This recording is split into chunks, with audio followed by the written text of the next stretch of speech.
Hey there, Dr. Anna Maria Helt, herbalist and microbiologist, here with Osada Natural Health. And I thought I would talk about violet today, one of my favorite flowers of all time, and a really great medicinal plant, and also a great wild plant that you can introduce to your garden or local pea patch or flower pot. So here's some violet in my garden, actually two plants here that are quite happy in this spot. So they get shade for much of the day, or at least apple shade. They do get some pretty direct sunlight in the morning, but not for so long that they get burned out. Now, these bloomed earlier in the spring when it was cooler, and so they like to bloom when it's cool. Once it starts warming up, it's June, almost July right now, then they stop, they take a break. If you go up to the high country here where I live in the San Juans, so if you hit about 9,000 feet or so, you'll see these blooming now. But here at 6,500 feet, they are done for the moment. So this will transplant. This is not a wild plant here. This one is one I bought commercially, but I have transplanted two different of our local species in my previous garden. And you'll sometimes see online that transplantation doesn't work very well. I found it to work just fine with Viola adunca and Viola canadensis, and I'll show you some pictures of those in the wild in situ. So this is the same violet that we were looking at. This was earlier in the spring when it was still blooming in the cool weather. So you can see those typically blue to violet colored flowers that we associate with violets, hence their name.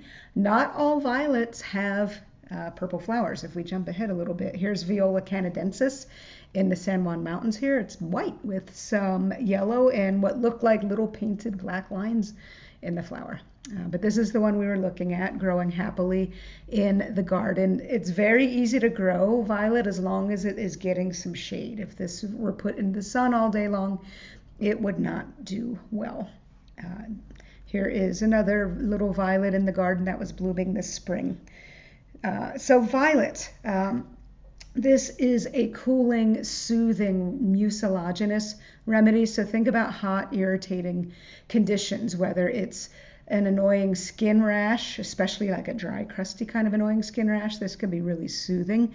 Think about like reflux or a painful ulcer or IBS, or somebody who's maybe been eating a crappy diet and wanting to work on that and heal their gut. Violet's wonderful for that, especially as a freshly made powder. Or as a tea, usually in combination with plantain and or calendula, but also fine by itself. Hot, dry, irritated airway, respiratory airway. I find it really helpful in that regard as well. Again, especially as a tea, it works really well that way. And it's not that you can't tincture this plant, but it needs to be a low alcohol tincture. Otherwise, the mucilage that it has will simply fall out of solution. Mucilage is a collection of complex polysaccharides that do not dissolve in alcohol. So if it's a high alcohol tincture, you're going to get a pile of snot precipitating out of that tincture. So you can use low alcohol tinctures, but really the way this plant shines is as a tea or a freshly made powder, or just eating it. The leaves are very nutritious. You can use them in smoothies. You can use them as a pot herb. You can use them in salads. Start low if you're not used to eating wild greens, but they're really good for you. You can even garnish your salad with the flowers. They're also edible. I skip the stalks. And incidentally, the roots or rhizomes in high enough dose are toxic, as are the seeds. So those are not the parts used for food or medicine. Some other areas where violet is of use, let's bring up this lovely Canada violet here. So gut, respiratory, urinary tract stuff. Now this isn't a standalone plant for folks who have a UTI, but it's a good adjunctive plant to soothe those hot, pissed off urinary membranes, no pun intended.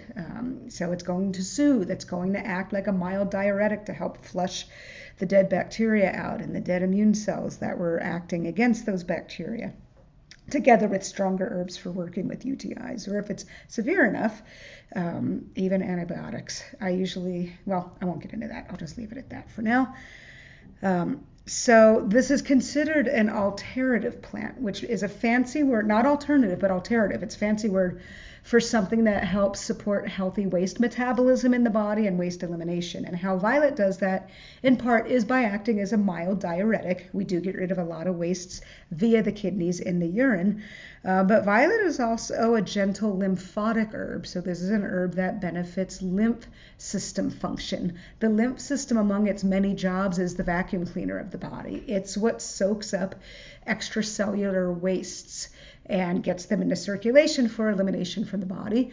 The lymph system is also what helps clean up after an infection. So swollen nodes during, say, a cold or flu is an accumulation of crud and inflammation of the lymph nodes. And violet can be really soothing there and helping those lymph nodes better to do their job. And the lymph system is definitely one way that the body deals with wastes. So really lovely, cooling, soothing herb for clearing heat from a traditional standpoint. That heat also extends to emotional uses, where violet is used for especially chronic anger and irritability or sadness. It can be helpful there. Other emotional uses that come out of its tradition include for depression. Now it's interesting because I don't know how much I want to get into energetics. I don't know how much the people listening to this care. So I'm going to leave the energetics around depression alone. It can get complicated. Suffice it to say that it was used as an old-fashioned remedy for depression. And it's interesting, right? Because it has these beautiful heart-shaped flowers. Here's a little violet growing all by itself under a log in the mountains. You see those lovely heart-shaped leaves. This is used for sadness and depression and heartache. It's been used to symbolize joy and love, but it has a darker side. It's also been used to symbolize death, and it was thought in parts of Northern Europe that if you had violets growing outside your home in the autumn, that something bad was going to happen. So it kind of has this duality in terms of how the plant has been looked at over history, this loving, joyful, kind of soothing, soft aspect of it, and then this like kind of kick-ass, hardcore, dark death and gloom aspect to it, which I actually like, that duality. And the duality is also seen in the plant. Like I said, the roots, rhizomes have some toxicity to them, as do the seeds, whereas the leaves and the flowers are fantastic, gentle food and medicine. If you want to dive more deeply into the many uses of violet, both for skin and for our innards, the herbalist Kiva Rose on her site Enchanter's Green has an awesome article on violet. The folklore around it talks about different species, the medicinal uses, the food uses. It's a really, really good article. I recommend you go check that out on Enchanter's Green. See if there's anything else that I wanted to say about it. Here is one growing in a pot. This is one that I got commercially, a sort of a tame, domesticated species of violet.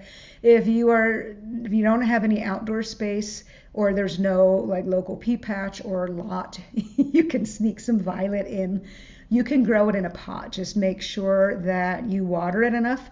It is not a drought-tolerant plant, really. It tends to grow in riparian areas. And make sure it's getting some shade. It doesn't have to be shaded all day, but some dapple shade or some protection from the afternoon sun. Otherwise, it will wilt. So I think I'll stop there. I'll probably do another violet video before too long because I really do love this plant so much. But in the meantime, if you're intrigued by violet, go check out Kiva's article. Thanks for watching, y'all. Be well and see you next time.